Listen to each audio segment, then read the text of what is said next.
تو حدیث کے بارے میں جو بہت اہم بات ہے وہ یہ ہے کہ احادیث ایک تو وہ ہیں جو قرآن پاک میں محکمات میں اللہ نے جو احکام بیان کیے ہیں، ان احکامات کی تنفیذ حضور پاک صلی اللہ علیہ وسلم نے حیات طیبہ میں فرمائی. جب موقع آیا آپ نے اس کی تنفیذ فرمائی، امپلیمنٹ کیا اس کو. تو احادیث جو ہیں حضور کی تنفیذ احکام شریعت کو بیان کرتی ہیں. تو اب ہوا کیا کہ قرآن پاک کی محکمات احکام شریعت کو بیان کرتی ہیں، اور حدیث پاک جو حضور پاک جو ہے وہ ان آیات کے حوالے سے احکام شریعت کی تنفیذ کے حوالے سے تنفیذ احکام شریعت کے بیان پر مشتمل ہے. تو ہوا کیا، اللہ نے فرمایا کہ قرآن پاک عربی زبان میں نازل فرمایا وہ حکم ہے. تو قرآن پاک حکم ہے، یہ احادیث جو حضور پاک کی تنفیذ احکام شریعت کو بیان کرتی ہیں، یہ قرآن پاک حکم ہے، اور حدیث تنفیذ احکام شریعت کا درجہ رکھتی ہے. حکم اور تنفیذ حکم ایک درجے میں نہیں ہوتے. حکم اللہ کا فرمان ہے، تنفیذ حکم بیان کیا گیا کہ حضور نے اس طرح سے تنفیذ کیا ہے. اور آپ یہ دیکھیں کہ ایک لا ہوتا ہے، ایک کیس لا ہوتا ہے، ایک کانسٹیٹیوشنل لا ہوتا ہے. ایک کانسٹیٹیوشنل لا ہوتا ہے، ایک اس کا کیس لا ہوتا ہے جس کو ہم پریسیڈنٹ کہتے ہیں. تو پریسیڈنٹ اور کانسٹیٹیوشنل لا ایک درجے میں نہیں ہوتے. قرآن پاک جو ہے وہ اسلامی شریعت کا کانسٹیٹیوشن ہے، یہ کانسٹیٹیوشنل لا ہے. حدیث جو ہے اس کی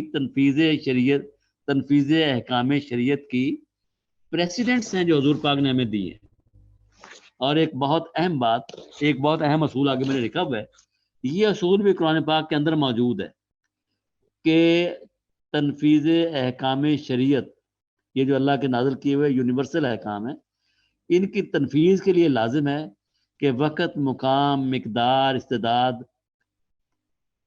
کو ملحوظ رکھا جائے، ملحوظ رکھ کے اس کی تنفیذ کی جائے. اسی لیے آپ یہ دیکھیں گے کہ کئی احکام ایسے ہیں جن کی تنفیذ حضور نبی پاک صلی اللہ علیہ وسلم نے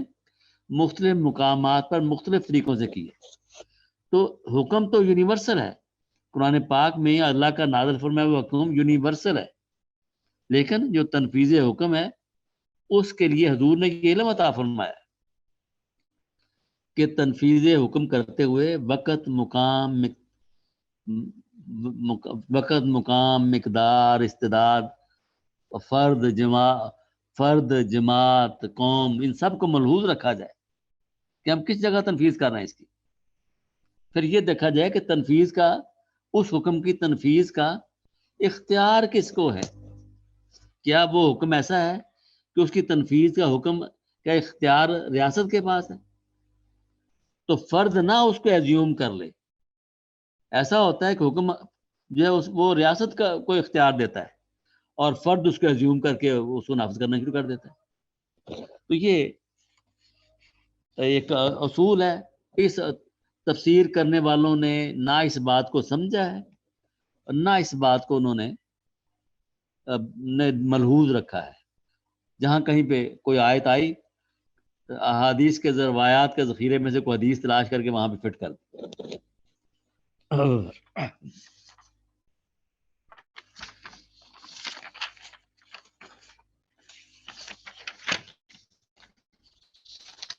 اب میں جلدی سے اور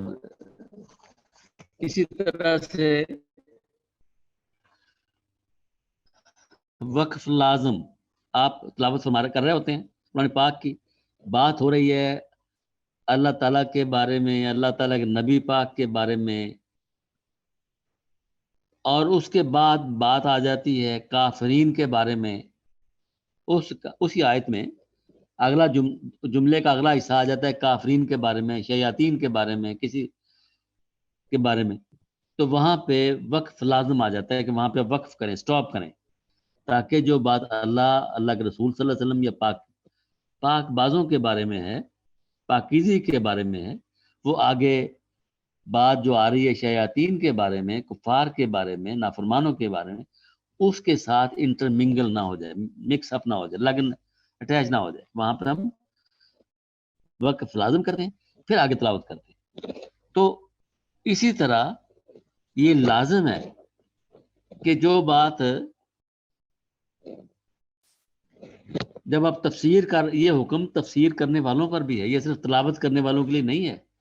کہ تلاوت کرنے والے بھی اس بات کو ملحوظ رکھیں، سوری تفسیر کرنے والے بھی اس بات کو ملحوظ رکھیں کہ تفسیر کرتے ہوئے جب ایک تفسیر کرنے والے بھی اس بات کو ملحوظ رکھیں کہ جب کوئی حصہ جو ہے وہ بیان کر رہا ہے طیبین کو، پاک بازوں کو، اور اس سے اگلی بات جو ہے وہ آ جاتی ہے کسی کے بارے میں جو اللہ کی نافرمانی کرنے والے ہیں، پہلا جملہ پاکیزی کے بارے میں ہے تو اگلی بات ناپاکی کے بارے میں ہے یا ناپاکوں کے بارے میں ہے، تو ان کو کے درمیان وقف لازم رکھا جائے۔ اس کی مثال میں آپ کو دیتا ہوں۔ سیدنا حضرت یوسف علیہ السلام اللہ کے نبی ہیں، پاک باز ہیں، اللہ نے ان کی پاک بازی کا ذکر فرمایا ہے قرآن پاک میں۔ انہوں نے جب جس خاتون کے گھر میں وہ تھے غلام کی حیثیت سے، اس نے آپ کو لبھانا چاہا اور عملاً یہ کیا کہ وہ آپ کو لے گئی اور آگے پیچھے دروازے بند کرتی چلی گئی، اور اس نے یہ کہا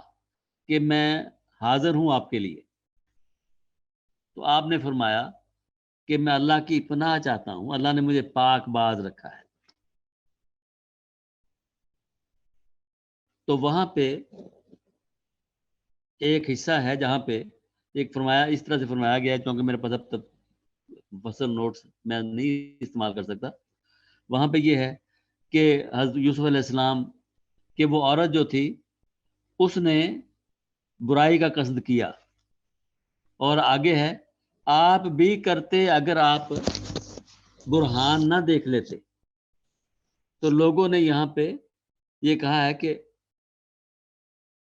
لوگوں نے یہاں وقف لازم کا لحاظ نہیں رکھا، یہاں پہ وقف لازم ہے کہ وہ عورت جو ہے وہ برائی کا ارادہ کر رہی ہے، ناپاکی کا ارادہ کر رہی ہے، اور حضرت یوسف علیہ السلام یہ فرما رہے ہیں کہ اللہ نے مجھے پاک رکھا ہے، اور وہاں سے بھاگتے ہیں، اس کو بیان کیا جا رہا ہے۔ تو وہاں پہ لوگوں نے جب وہ عربی متن لکھا جاتا ہے تو وہاں پہ بھی لکھنے والوں میں وہاں پہ جیم کا لکھا ہے کہ دونوں کا ملا کے بھی پڑھ سکتے ہیں۔ کیسے ملا کے پڑھ سکتے ہیں؟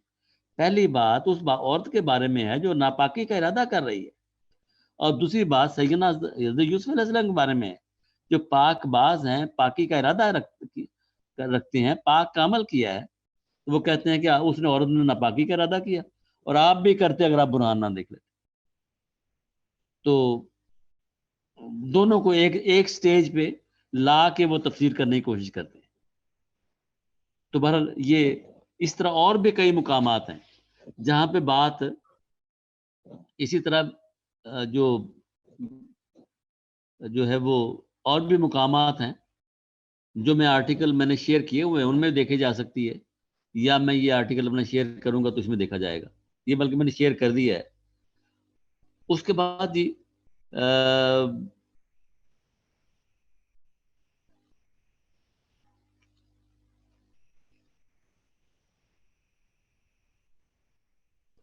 بہت ہی بڑی بات جو ہے مفسرین کے لیے، بہت ہی بڑا، کوئی بھی حکم، کوئی بھی فرمان ایسا چھوٹا نہیں ہے جس کو چھوٹا کہا جائے، سارے ہی فرمان اللہ کے ہیں اور سارے ہی بہت بڑے ہیں۔ ایک بہت ہی بڑا فرمان اللہ کا یہ ہے کہ اللہ نے فرمایا یہ کہ یا ایھا الذین آمنوا لما تقولون ما لا تفعلون، اے ایمان والو وہ بات کیوں کہتے ہو جس پر تم خود عمل نہیں کرتے۔ یعنی حکم یہ ہے کہ آپ دوسروں کو، کسی کو ہدایت دیتے ہیں، کسی کو رہنمائی دیتے ہیں، اور خود آپ کے اپنے عمل میں وہ بات نہیں ہے، آپ خود عمل نہیں کر رہے، تو اللہ کو یہ شدید ناپسند ہے، اللہ کے نزدیک یہ نہایت قابل نفرت بات ہے، جو اللہ کے نزدیک کہ جس پر بندے کا خود اپنا عمل نہیں ہے۔ کہ مفسرین کے لیے یہ بھی لازم ہے یہ کہ وہ قرآن پاک کی تفسیر اگر کر رہے ہیں تو جو وہ کہہ رہے ہیں تفسیر میں اس پر اپنا عمل بھی ہونا چاہیے، یہ نہیں کہ صرف عربی زبان اور اس کی گرامر اور طرف النحو میں جو ہے وہ مہارت حاصل ہو اور بس وہ تفسیر بیان لکھنا شروع کر دیں، اپنا عمل ہونا بھی لازم ہے، پھر تفسیر لکھنے کا حق ادا ہوتا ہے، ورنہ وہ حکم جو ہے کہ ایمانور وہ بات کیوں کہتے ہو جس پر تم عمل نہیں کرتے، یہ عملاً اس کا ثبوت مل رہا ہے کہ بندہ اللہ کے اس حکم کی خلاف ورزی کر رہا ہے، لکھ کر رہا ہے خلاف ورزی۔ تو یہ بہت اہم ہے۔ اس کے علاوہ بھی چند ایک اور اہم باتیں ہیں، لیکن اب چونکہ ٹائم بہت زیادہ ہو گیا ہے، اس لیے میں ممتاز صاحب کا شکریہ ادا کرتا ہوں، سارے